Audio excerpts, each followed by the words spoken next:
na ebité na benga au sango na benga au pape na benga au nini parce que ça tenimo spirituel ça tenimo auto ebike ba catholique église catholique ne ba sango balataka to ezani na benga Maïdi grand séminaire na Maïdi qui santu okoti na kati kunande na kenda kozula initiation ya chamanisme et pouvoir réel paix à son âme à mon père spirituel, mais c'est Albert Davici, c'est lui qui m'avait enseigné chamanisme et pouvoir réel. Azalaki Sango, Azalaki Kopé Sebiso cours ya théologie, Azalaki italien.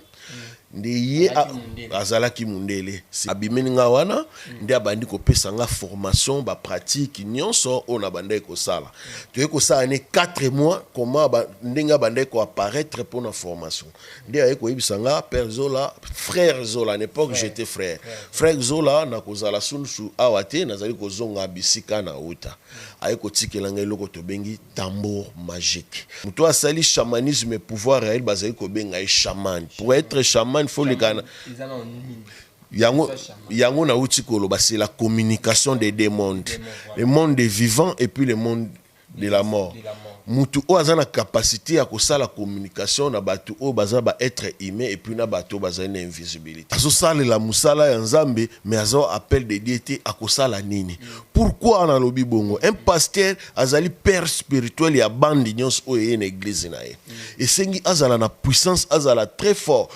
pona nini pona ko sauver ba âme to be esprit ya batu o azali ko kamba na église yango moni ba yaka pa na biso aye kozwa puissance de guérison totale puissance à délivrance et puis ba yaka kozwa prophétie exacte pour ebende la bango popularité na église.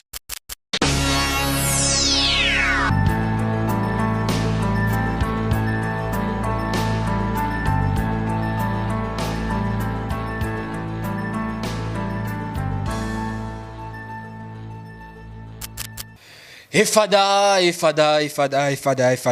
thank you Fada, cher ami fidèle. Nous sommes toujours Bomekala Kolanda Biso na kata chaîne Amino ya Télé News TV na cadre émission Amino Flash aux vérités aux présenté par votre humble serviteur Daddy Moukoya. Je dis un grand merci à l'équipe Mobimba ya Télé News TV. Je dis un grand merci à mon frère Jerez Moko Oaza qui a assisté à la kata émission au Flash aux vérités.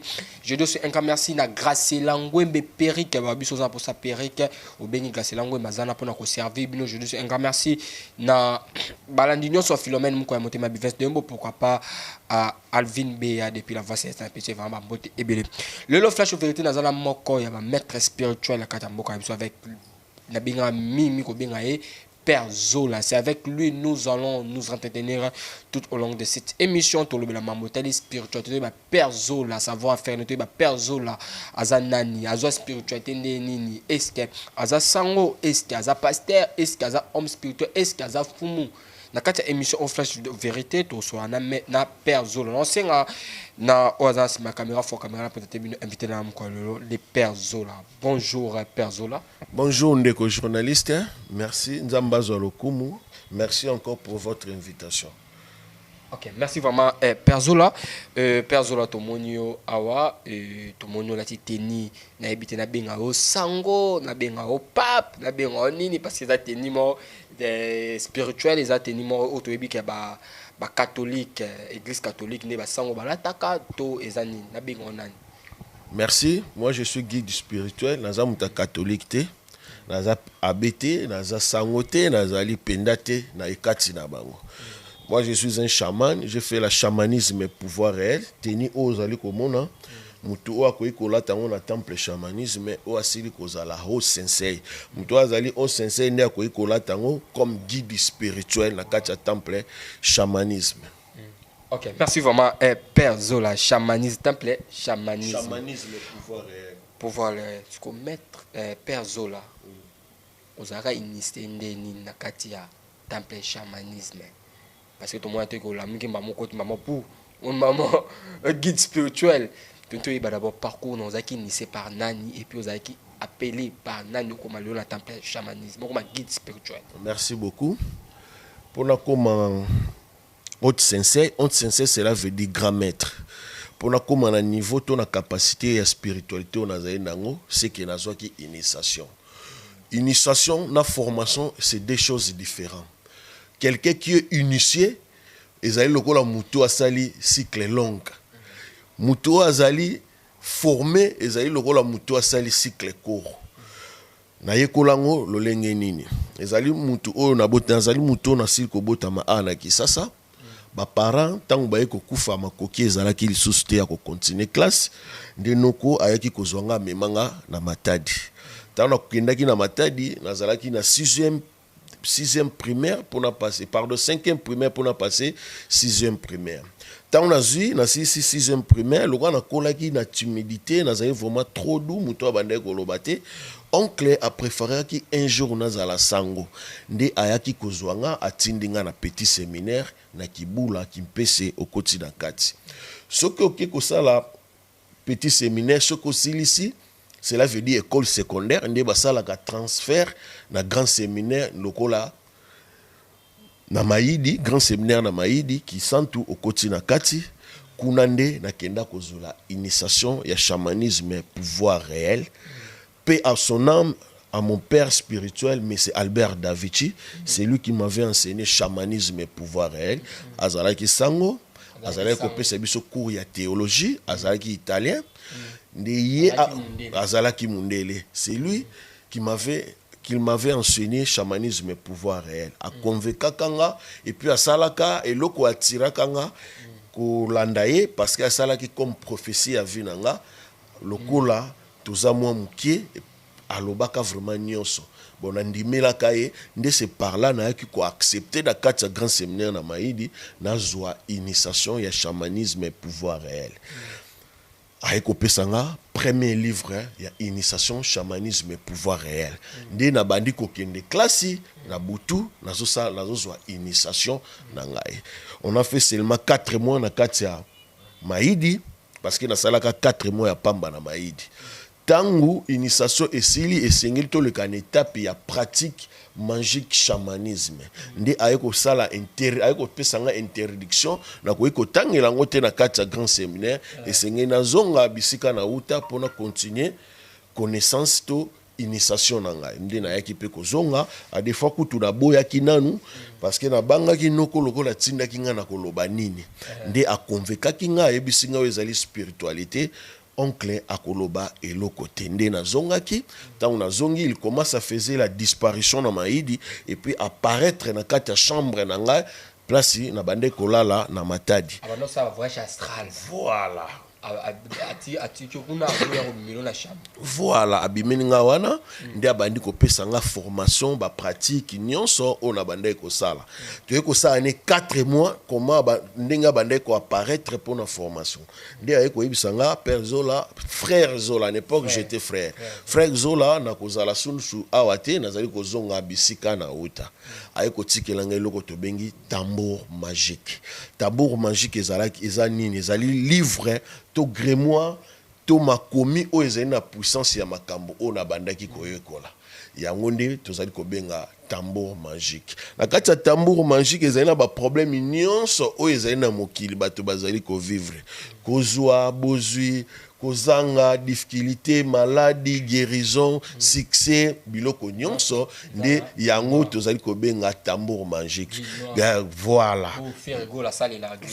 yango ezali kolakisake nyonso ba problème ezali na kati o mutu abotaka te na kati ya livre wana ezali o mutu baza na lien familial koma na koyi kobikisa ye yango nde nazali kolobela grimoire tangu nasilisi kotanga yango parce que ezalaki na 503 pages ayebisinga kende malembe page par page okoki kosote page te parce que eza na force ya korenverse même yo nde na bande kokende yango molo ti naye kosilisa yango tangu naye kosilisa yango nde naye kozwa ningisa ya kosalaka pe publicité pona ko traiter batu pona ko bikisa batu pona ko pesa batu oyo mutu asili kozala na yango posa.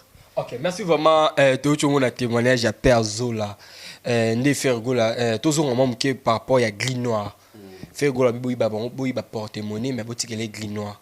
C'est Fergola, ça puissant. Bon, à un niveau encore entre Père Zola et Fergola, bon, à un niveau encore. Il n'y a pas de guide spirituel parce qu'il n'y a pas de Glinois. Oui, qu'utiliser Grinoire et s'il kozala kaka na ba homme spirituel. Mutu oaza na connaissance to mutu oaza initié. Pourquoi? Oui, surtout dans le monde musical mutu akoki jamais accélérer ma casse dans le monde pour avancer ma casse dans le monde musical sans que azala na un père spirituel to azala na connaissance moko boy to akende ba pesa ye yango ko pesa wana ezali impossible soki ayebi yango ezali malamu parce que yepe na yoka mingi asala bouddhisme bouddhisme pe ezali na ba forme ezali na ba puissance ya makasi o pe mutu akoyi kolanda akoyi ko aboutir na ba forme ebele ngana ekolobela chamanisme pouvoir réel chamanisme pouvoir réel et l'obinini c'est la communication des deux mondes le monde de la mort et puis le monde des vivants mutu asali chamanisme et pouvoir réel bazali ko benga chaman pour être chaman il faut le gana yango na uti koloba c'est la communication des deux mondes le monde des vivants et puis le monde de la mort mutu o azana capacité à kosala communication na batu o baza ba être humain et puis na batu baza na invisibilité yende tozali ko benga chaman na kata chamanisme tozali ko traiter nyonso tozali ko pesa nyonso mutu o ya bota kate mutu o ya bala kate batu baza na ba problème familial bazali na lien batu oyoyo azana posa ya bozu batu oyoyo bazali na posa ya nyonso o bazali ko luka na bomo ina bango na kata temple chamanisme vous avez une facilité ya kozwa yango. Ok, merci vraiment Père Zolo to continue toujours. Mais Père Zolo il faut c'est la au mekempe au c'est la batu nyonso ba na biso différence entre fumu entre maître spirituel entre guide spirituel entre lisu yaba fumu to entre pe ba chef coutumier différence on a ezani entre bino. Merci beaucoup. Pour la Rosala claire, tant que mutu bazali ko benga chef coutumier, cela veut dire azali chef ya coutume na bango. Premièrement, c'est pas un homme spirituel. Pourquoi na benga baza un homme spiritualité? Non, parce que azali mokonzi ya coutume na bango. Est-ce que vous comprenez? Faut aux peu quand même intellectuel. Quand on disait chef coutumier, c'est pour notre coutume. So kena ba luba bazana coutume na bango. So kena ba nyanga bazana coutume na bango. Est-ce que un chef coutumier ya ba luba ko yeko za chef coutumier ya ba Congo? Ezali automatiquement impossible. Différence ezala ité na kati ya monde de spiritualité. Ezala ozandoki, oza un homme spirituel. Pour être pasteur, il faut être un homme spirituel. Pour être magie, pas la magie, pour être féticheur, il faut être un homme spirituel. Pourquoi on ne dit pas la magie? Parce que il y a une différence entre la magie et puis la fétiche. Un féticheur, c'est quelqu'un qui a salaka misala asungaka batu, ndegoloka batu, azobikisa batu. C'est un féticheur. Quand on disait un magicien, la magie c'est quoi? La magie ezali eloko oyo yo mutu akoki kosala po ba akoki koyekola kosala po batu pe ba monendeti mystique. C'est ça la magie. Magie ezate kisi. Magie eza démonstration o moni batu basalaka. Yo koki kosomba yango. Voilà, c'est ba bengaka ba magicien. Mais azana capacité te ya kobikisa mutu azana sida. Azana capacité te ya kobikisa mutu abotaka te. Azana capacité te ya kopesa mutu bozwi. Pour la grandeur, il faut être un homme spirituel, il faut qu'on a la féticheur, il faut qu'on passe une initiation qu'on ait la macambounia soit et ça école pour nous enseigner batu. Pour nous cause la pasteur, sorcier, nyonso batu nyonso aussi comme ce sont des hommes spirituels. Pourquoi muto akokoma na capacité à kobenga un homme spirituel muto azali ko sala voyage astral. Ce ko komina na dimension ko sala voyage astralique te oza un homme spirituel te. Na ko pesa un exemple typique même ba pasteur ozali komona. Pourquoi les loba comme na ba kabalité? Pourquoi les loba comme na ba montage? Ba comme ça ba scénario ba film? Parce que ce sont pas des hommes spirituels. Le kola baza un homme spiritualité azali ko tellement na batu pona ko te ya batu akoluka magui akoluka kisi pona nini a convaincre batu azali pasteur. Oui, bayaka ce sont des hommes ingrats. Pourquoi na kati temple chamanisme ezala ba pasteur au numérotage magique bayaka kozwango pona nini parce que ce sont des hommes incapables azo appel de diété azo vocation de diété lokola baza bato ba ke mingi na théologie ndesili kozala bato oyo azosala la musala ya nzambe mais azo appel de diété akosala nini. Pourquoi na lobi bongo un pasteur azali père spirituel ya bandi nyons oyo na église na ye esengi azala na puissance azala très fort pona nini pona ko sauver ba âme to be esprit ya batu o azali ko kamba na église yango moni ba yaka pa na biso aye kozwa puissance de guérison totale, puissance à délivrance et puis ba yaka kozwa prophétie exacte pour ebendela bango popularité na église. Voilà, l'homme de Dieu to continue toujours avec l'homme de Dieu ba oza l'homme spirituel oza l'homme de Dieu. L'homme de Dieu na yeba est-ce que peut opesaka oyo lolo tali mambu ya kodia est-ce que peut opesaka ba kodia. Oui, merci na mutuna. Bato ebele bazali kokamusa ngai lelo. O nga nazali nasalelaka magie ya bakoko na biso. Ngai napesaka bato kodia. Oui, kodia existe. Kodia ezali nini? Kodia ezali te eloko oyo produiraka mbongo na kati ya ndako. Ça n'existe pas. Kodia ezali na ba forme ebele.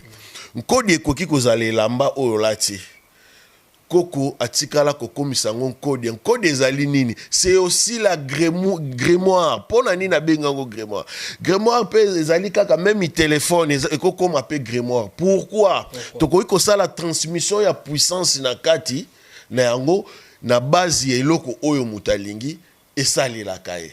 Automatiquement même porte-monnaie et koki kokoma pe yango. Pourquoi? Parce que tango avant bongo ebimezana puissance ya maloba oyo moto pesaka mutu atanga aloba po et se manifester. Soko zun code ya lelo code ezate ko produire mbongo. Pourquoi? Konde ezali binsi suna ki Kongo l'état to benga yango bandi kindimbu elembo to benga ka yango. Isil kozala eloko oyo ndenge to monaka bakoko na biso ya kala bazalaki ateka kaka makala me atangisi bana ba université atongi bandako me atekaka kaka nguba to mapa. Azali kosalela nkodi ya lolenge nini na saki na yo komona mwa likazu pilipili biloko mususu ezali wana puissance ezali kosalela yango wana puissance azali kosalela ezali nini mapa na ye par jour akoki kokende kozwa ngo 6 fois na boulangerie ezali kosila mais peut-être maman mususu azalaki wana mapa ezosila te.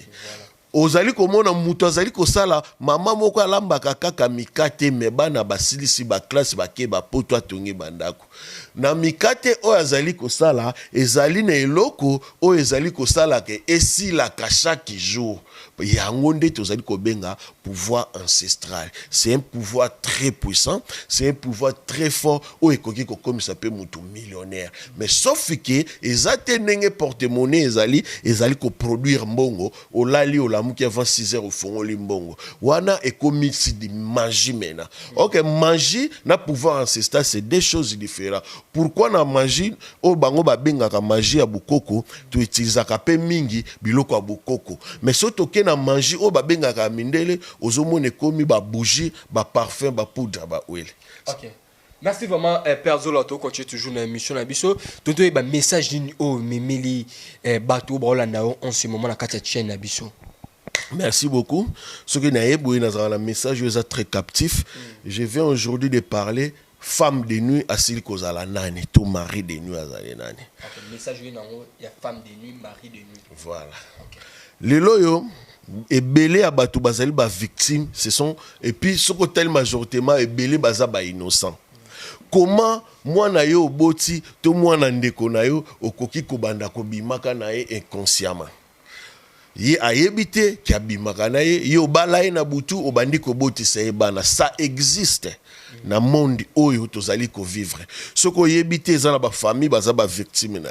Comment mutu soki alali chaque jour abimaka na mutu azo sentir à vexer, toi sentir appelé dans autres nae.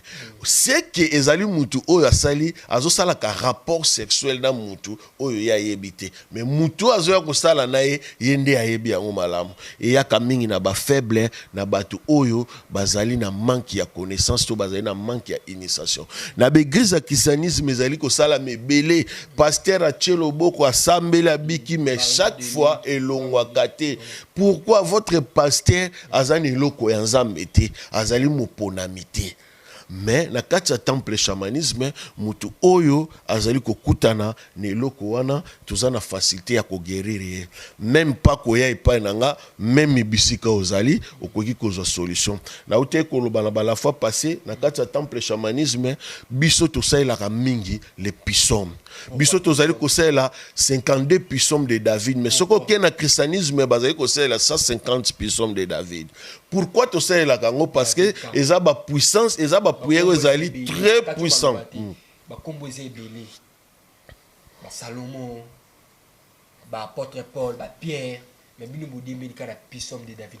Pourquoi psaume de David? Parce que azali mutu oyoyo nzambe atsalaka témoignage ya makasi na vie na ye yango moni ba prière nyonso oyo ezali na kati wana nde eya na kati ya tambour magique oyo ya biso tosalelaka ezala ba prière oyo ezali très puissant lokola na ka ya Marie de nuit nazali kopesa bango psaume 70 psaume 70 mpona koguérir mutu nyonso oyo azali na état to azali na ka oyo abimaka na femme to mari de nuit. Psaume 70 psaume 70 kotanga yango nde yango ezali ko différencier biso na christianisme. Na kati ya christianisme akoyi ko fêter kaka azali kotanga mais pas na biso totanga ka yango na pratique. Okotanga ngo lolenge nini. Avant ya kotanga yango esengeli okoti na douche osokoli nani.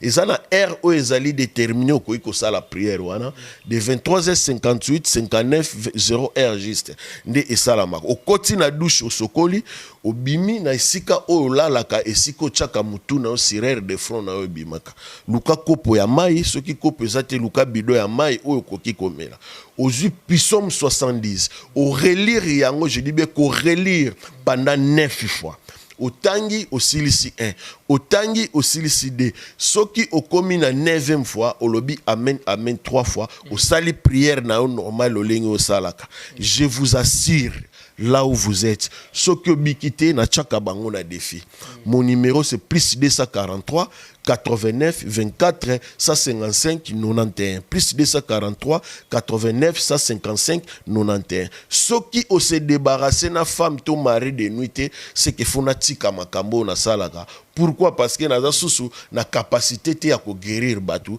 tu ya ko pesa batu solution na ba problème o basili kozana yo. Père Zola Mambolobia est très capital hein? Oui au pesi bango guérison nimbongo nini parce que na maître bilongo na avobika na maladie tel benganga na oriento mais yo opesi moi te so mutabiki moi te ko bon yo momi bomela marché nazana ba témoignage na téléphone j'ai des gens au batinde la kanga ba pesa kanga ba cadeau ba récompense parce que pas na biso to senga mbongo te soki na bikisi mutu soki na pesi mutu makambo to senga kambongo te on a seulement besoin de récompense récompense ezaka kambongo te récompense cela veut dire oyo mutema na yo esepeli kopesanga okoki kopesanga elamba na kozwa chapeau na kozwa ndaku na kozwa mbongo na kozwa voiture na kozwa mais euta na conscience normale na yo ezala te ke na obligé yo ça ne résiste pas na spiritualité na fongoli parenthèse ya suka je vais parler sur la portefeuille tout la porte-monnaie. Quand je disais la porte-monnaie ezali balolenge mibale toza na porte-monnaie magique et puis porte-monnaie du bonheur. Porte-monnaie magique ezalini, c'est une portefeuille qui produit l'argent chaque jour. Porte-monnaie du bonheur ezalini, c'est une portefeuille qui produit l'argent avec une durée de 1 semaine. Prenez un exemple pour le mardi, avant et produire sous mbongo, vous allez attendre jusqu'à mardi prochain. Na kati ya temple chamanisme ezali. Porte-monnaie magique mbongo ebimaka na kati bandi $100, 200, 1000, 500, 800 et suki na 2500. Mutulelo soka yebi sur kopeso porte-monnaie magique ebimisaka $5000. Père Zola ebisibino c'est du mensonge. Ça n'existe pas na kati ya monde astralique. Soki olingi kozwande ya $5000 nde tokokende na eloko tobengi la porte-monnaie du bonheur. Kune bandi na $2500 suki na $25000 par semaine. Okopona monta oyo lingi parce que et puis na dire oyo lingi na parce que ya libela ezalaka te. On peut jamais signer contrat avec un esprit. Pourquoi? Parce que nous sommes des humains, esprit atika alaka pour éternité. Nous sommes des humains, tozali be fermer na ko kufa na leki. Ezalaka kaka ya contrat. Contrat na bandi 3 mois, 6 mois, 9 mois, une année et suki na 5 ans. Ce qui contraire ici, ils allaient renouvelables. Yo moko bisiko aux alliés au renouveler yango. Ata nazate. Pourquoi? Parce qu'il y a un code ya ko déverrouiller yango moko prière au ko banda ko sala pour ebimsela ka umbongo mikolo nyonso. Mais Père Zola, tant aux obéta masolo va porte-monnaie magique, porte-monnaie du bonheur. Histoire moi to sama na kin précisément na matongi. Ba jeune garçon moi qui n'a aussi ma porte-monnaie magique. Bah si ma porte-monnaie magique, bah jeune ba pela qui et tout. Mais après, porte-monnaie magique, on est bandu au Bomabango. Et bandu au Bomabango, Basimba qui badaki 5. 4 bakoufi, et kali moko ne yaki ko témoigner, maki et pas basango bakangi esprit. On a que porte-monnaie magique retourne dans les aramabete. Non, na katia temple chamanisme, nous avons des énergies. Dans cette planète Terre, nous avons des énergies qui dirigent cette planète.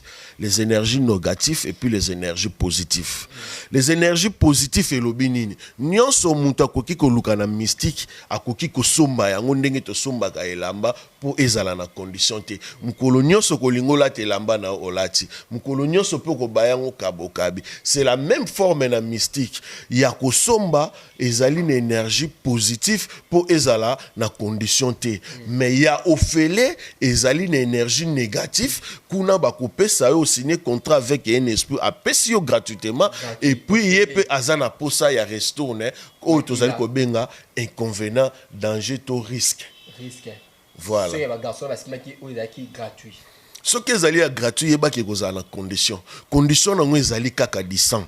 Pourquoi na lobby 100 on peut jamais signer contrat avec un esprit ya ofele sans maquiller zala. Pourquoi bilei ya esprit ezali sang? C'est du sacrifice humain nde yango esprit avivaka na yango. Soki azomela sou makila te ako vivre lolenge ni. Ok, merci vraiment Père Zola. Tomoko bana suka émission na biso. Père Zola, avant la mutuna avant la tikelao escapé obi qui s'appelle mutakufi ba bi Père Zola yako la musa epe. Ça là on dit ba pasteur a ozo ba pasteur mais tout le monde ba pasteur rebelle ba se kusa bibembe. Mutakufi ba pasteur ya sameli bibembe et c'est kuyo po se kusa bibembe. Ce sont des cabales. Mutu soki akufi nazotalisa eloko moko tikala nango. Na nzoto ya mutu azali na biloko misato. Mutu azali na corps, azali na âme et puis azali na esprit. Corps ezanini, c'est une enveloppe autozanango, mutu akufi comme la poussière. Âme ezanini. Âme ezali force o ezalaka na kati ya mutu. Ndengo yokaka mutu soki balie o mutu wana zali komonana. Âme nae ezali kotelengana. Pourquoi? Parce que nzamba za na sika réservoir na kati astralique kuna ba âme efandaka. Et puis esprit ezali nini? Esprit yango ezali kozela. Force o ezali kozela jugement ya dernier jour mukolo onzambe a programma pona ko juger biso. Lelo Père Zola aleki na plateau te pona ko s'aventurer parce que ba aventurer ba koma mingi yango na koma ko boya média. Pona ko chiter mutu nyonso oyo ayebi azali ki abotaka te na cache spirituel.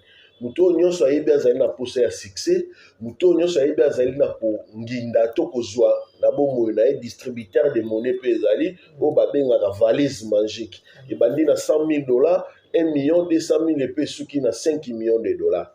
Obengi Père Zola okozwa yango ndenge na lobaki mon numéro c'est plus 243 89 24 155 91 à la fin plus 243 89 24 155 91 à la fin surtout nazali côté le mera na yebi ki tozali comme en élection il y a 2023 mutu o azali na posa ya ko postuler numérotage magique ezali na tiaka batu mingi na défi soki oza na posa ko passer obengi Père Zola soko bengi Père Zola avant to sala musala na tokena na décharge na sali décharge soki o passer te na tiki mystique na longoli nzambala o soki ozuite na rembourser mbongo na yo to na rembourser dépenses na yo naza sir na makambo na zoloba parce que chez nous au temple chamanisme numérotage magique et ratakate muto nyonso azali ebi kazali ko bela ezali ba cas spirituel guérison ezali muto nyonso azali na posa ya promotion ya musala